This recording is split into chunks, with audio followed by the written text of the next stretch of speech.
Hey, thanks for tuning in today. I'm recording this from home at my work desk and actually just doing this before I jump on a webinar really soon. Just wanted to test to see if everything works. Like me, my laptop has needed a few upgrades. It's been offline for a couple of weeks. So just trying to get all the tech gear into, just to get it working. Also just getting my voice warmed up. I have been coughing a lot actually, and I don't know, I can't really blame it on, there's something called the Kumbu cough that people get because of all the dust and everything else, but I kept myself really well protected with a buff during the hike. I think it's honestly the sheet that we smoked on one of the nights. But also on the flight from Kathmandu to Singapore, I've never been on a plane where I've heard so much coughing before, like in my life.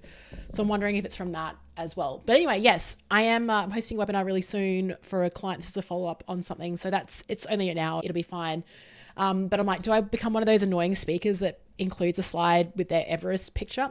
Sure, it's Everest Base Camp. But anyway, idea is like, how long can I use this as a flex? So I'm going to, surely like the day after I get back, I can use an image of Base Camp.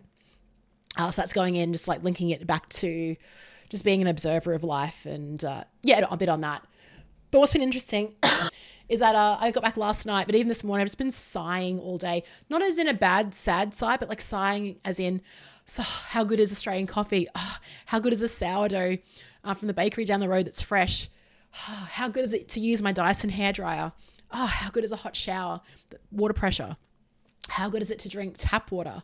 How good is the humidity? Like I said, because I do have this like dry cough and I've been in, just dry weather. So it's really nice to have all that back and just obviously see Chris and the dog and just be back in normal life. But I do wake up in the middle of last night. I thought I was in a tea house. I was so disoriented. Like, where the hell am I? And even just unpacking today felt a little contemplative, reflective, a little bit sad, honestly, a little bit sad. I definitely miss the mountain life. I miss living, waking up and not caring what day of the week it is. It's really nice to escape society for a while. And of course, living in another place and not having the responsibility. And obviously it was really tough and challenging, but it's really nice to sometimes have that reset when you come back and you realize, what's actually important here. And the challenge is always going to be like bottling that up. And I have no doubt that in a couple of days I'll be back to the swing of things, but I'm really enjoying the space where just reorienting myself, and maybe there is an opportunity to switch things up as well. One of the things actually was over there, we use a lot of cash. And so when you use cash, you're actually very aware of what you're spending. And though it's not much, like 1,000 rupees is only $10 and you can buy a lot with 1,000 rupees. But just using cash, you're very aware of what you're spending. And over here, I just tap and go and I'm like, I really start using cash more. And I say that, but I know what it's going to be like again in no time. I'll just go to Coles and just tap for $90, buy 3 items. But using cash, like actually grabbing $50 bills and having to pay for that, it definitely is different. Anyway, these are just minor things. But what I want to share is on my flight yesterday. So I've been flying, I flew return with Singapore Airlines, and I haven't flown Singapore in a while because I try to keep on the One World Alliance, like with Qantas, Emirates, that type of airline. But Singapore's fantastic. What a great airline. Very compliant, much like the country, but they're also very efficient, very friendly, like just a beautiful airline to fly. But what I noticed during their flights, they do something that I haven't seen any other airline do. And if you've seen this on an airline, let me know. But we had a lot of interesting weather.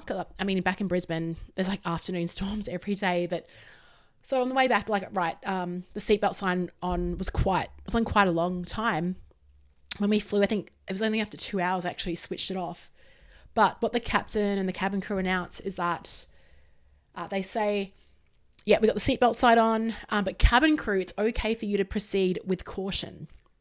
And I really like that phrase, proceed with caution, because what I noticed a lot of airlines do, prior to seeing this with Singapore, is that they'll have the seatbelt sign on, but that means that the cabin crew are also not allowed to get around and serve meals and things like that. But what I think Singapore Airlines does really well in this regard is that they balance the compliance element with also being efficient and actually still serving. So they won't do things like obviously serve hot drinks because of the weather conditions, but they will continue service as usual just to proceed with caution. I think sometimes when we rule things, particularly on bureaucracies, in compliance cultures, you can't do that, and it's like 100% blanket no. Yes, customers can't actually get around and move around, but we will still continue to do things we'll still try to make accommodations to get the result that we're after, which is you getting great service. So yeah, I just like that. It's keeping the door open for opportunities. Yes, proceed with caution. So there's like an awareness piece in that. As a customer, you understand, sure, I'm not getting a coffee or a hot drink, but I am content that things can still happen. We can still get meals and things like that. So just in terms of your business, in terms of your work, where is it like this blanket thing like, no, you can't do that? And is there an opportunity to allow some concession and allow for people to proceed with caution as well? Thanks for listening today. I better jump on this webinar now, and I'll speak to you tomorrow.